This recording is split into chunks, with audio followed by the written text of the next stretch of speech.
Hi parents, it's Mr. Like again. Hopefully things are going pretty well with your son or daughter in terms of them kind of starting to question some things about seeds.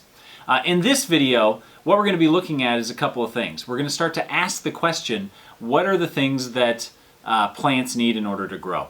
There's actually a reading assignment that you can help them through. It should be at the second grade level, so they should be able to work through it. But it does have some pretty heavy concepts in it, like the fact that they need sunlight and that they need water to grow.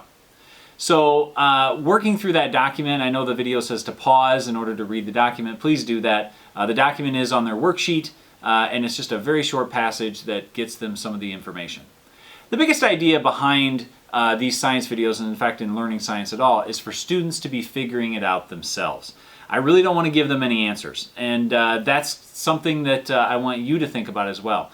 Do your best not to just tell them what they should know, like sunlight, light, water, those things, air, are things that plants need to grow. Have them read it and then have them come up with the things that, that they need to figure out. So this idea of sense making is a huge part of science, of learning science, and hopefully you can help facilitate that through this process. The second half of this video, I actually had to bring in Miss Kite because I found out I suck at growing things. Like, I tried all summer long to get that corn. Like, technically I should be able to take that original piece of corn, put it in some water, and then let it grow.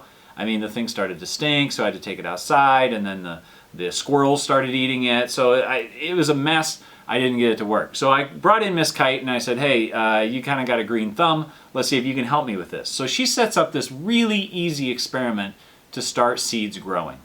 It would be awesome if you can do this with your son or daughter at home. All you need is a plastic bag, a paper towel, and some seeds.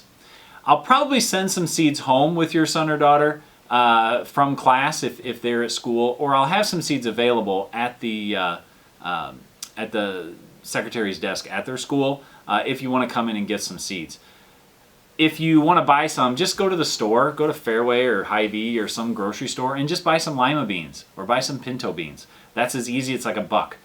It's as easy as you can get. You're going to have 10,000 of them for making soup, but really you only need about, half a dozen.